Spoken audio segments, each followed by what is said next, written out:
चीन से लगी सीमा पर भारत कैसे घेरेबंदी कर रहा है, कैसे चीन के खिलाफ हर मोर्चे पर तैयारी पूरी है। तवांग से लेकर लद्दाख तक, सिक्किम से लेकर हिमाचल प्रदेश तक सेना कैसे चीन के खिलाफ रणनीति बना रही है, हमारी कहां कहां कैसी तैयारी है और क्यों हमें घबराने की जरूरत नहीं है, सारे सवालों के जवाब इस रिपोर्ट में है। आइए देखते हैं।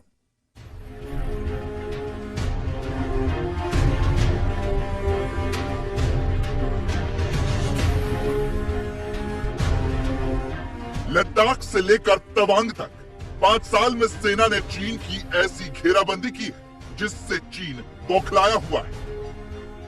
जहां रास्ते नहीं थे वहां सेना ने सड़कों का जाल बिछा दिया।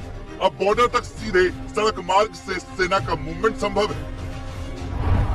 अरुणाचल प्रदेश में पिछले 5 सालों में 64 रोड तैयार किए गए हैं। बीआरओ यानी बॉर्डर रोड ऑर्गेनाइजेशन सीमा पर इंफ्रास्ट्रक्चर तैयार करने में युद्ध स्तर पर जुटी है। अरुणाचल में कुल 3097 किलोमीटर रोड तैयार किया गया है। एक तरफ जहां रक्षा मंत्रालय लगातार सेना को हथियारों से लैस कर रहा है, तो वहीं दूसरी तरफ बीआरओ चीन की सीमा पर इंफ्रास्ट्रक्चर पर तेजी से काम कर रही है। वजह साफ है, युद्ध जैसे हालात में जंग केवल हथियारों से ही नहीं जीती जाती, बल्कि इसके लिए बेहतर ट्रांसपोर्टेशन भी चाहिए।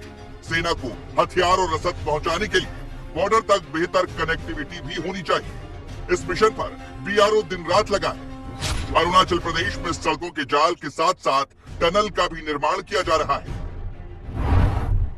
सेला टनल 13,000 फीट से ज्यादा की ऊंचाई पर बनी दुनिया की सबसे बड़ी डबल लेन सुरंग है। ये टनल करीब 1.5 किलोमीटर लंबी है। चीन से सटे अरुणाचल प्रदेश में ये सुरंग सैनिकों को तवांग सेक्टर के फॉरवर्ड एरियाज तक जल्द पहुंचाने में गेम चेंजर साबित होगी। तवांग में एलएसी तक जाने वाली सड़क पर साल के 3 महीने ऐसे ही बर्फबारी होती है। तवांग तक जाने के लिए सिर्फ यही एक रास्ता है और यहाँ से ला पास से होकर गुजरना पड़ता है। लेकिन बर्फबारी की वजह से ये पास ब्लॉक हो जाता था, जिसकी वजह से सारी सप्लाई और ट्रांसपोर्टेशन रुक जाता था। लेकिन अब ऐसा नहीं होगा, क्योंकि अब यहाँ बन चुकी है सेला टनल।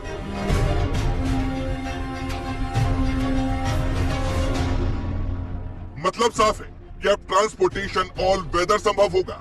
यही वजह है कि बीआरओ ने पिछले 60 सालों में जितनी टनल नहीं बनाई, उससे ज्यादा पिछले 2 सालों में या तो बना दिया गया या फिर काम प्रोग्रेस पर है। 2020 तक बीआरओ ने कुल 4 टनल बनाई थी, जिसमें अटल टनल भी है, जिसका उद्घाटन पीएम मोदी ने 3 अक्टूबर 2020 को किया था।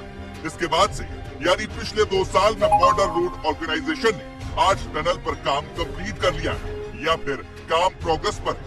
इसके साथ ही करीब 12 टनल पर बीआरओ प्लानिंग कर रहा है, जो सामरिक लिहाज से काफी अहम है। यही वजह है कि चीन चिढ़ा हुआ है। चीन के साथ भारत की करीब 3,488 किलोमीटर की लंबी सीमा लगती है। सामरिक लिहाज से पाकिस्तान से कहीं ज्यादा चुनौती चीन से है। ये चुनौती पिछले 2 साल में और भी बढ़ गई। गलवान के बाद तवांग में जिस तरह से चीनी सैनिकों की पिटाई हुई है, चीन उससे बौखलाया हुआ है। एलएसी पर बार बार चीनी सैनिकों के उकसावे के पीछे वजह भी है। सामरिक मोर्चे पर चीन की घेराबंदी। अरुणाचल के अलावा सिक्किम, हिमाचल प्रदेश, उत्तराखंड और लद्दाख में भारत की चीन से सीमा लगती है। इन इलाकों में बीआरओ ने रोड का जाल बिछा दिया है। सिक्किम में पिछले 5 साल में बीआरओ ने 18 रोड बनाए, जिनकी कुल दूरी करीब 663 किलोमीटर है।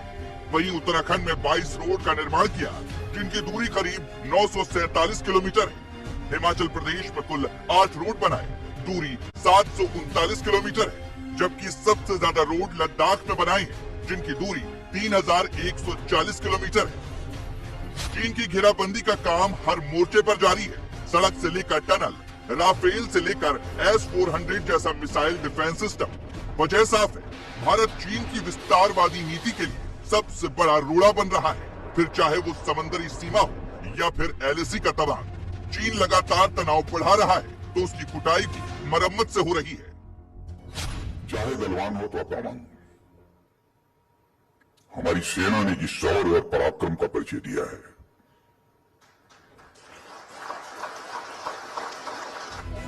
सीमा पर चीनी सैनिकों की पिटाई भी हो रही है, तो रणनीति भी बन रही है। जिससे चीन का परमानेंट इलाज किया जा सके।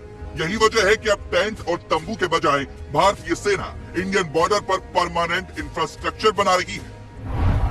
भारतीय सेना एलएसी पर लगातार इंफ्रास्ट्रक्चर तैयार कर रही है, जिसमें 450 टैंक और 22,000 सैनिकों को ठहराया जा सकता है। इंडियन आर्मी ने ईस्टर्न लद्दाख में नई हवाई पट्टी भी तैयार कर ली है, जिससे फाइटर जेट और हेलीकॉप्टर के टेक ऑफ और लैंडिंग में आसानी हो और चीन की साजिशों को नाकाम किया जा सके। सेना ने भारत चीन सीमा पर जो परमानेंट इंफ्रास्ट्रक्चर तैयार किया, वो कुछ इस तरह से डिजाइन किया गया है। 3D प्रिंटेड हाउसिंग तकनीक है। ये इतना मजबूत है कि इस पर T-90 टैंक के गोलों का भी असर नहीं होगा। साथ ही जरूरत पड़ने पर इसे 36 से 48 घंटे के बीच एक जगह से दूसरी जगह फिट किया जा सकता है। मतलब एक तरह से ये मजबूत और टिकाऊ घर पोर्टेबल है, जिससे सेना को काफी सहायता मिलेगी, खासकर सर्दियों में और युद्ध जैसे हालात में।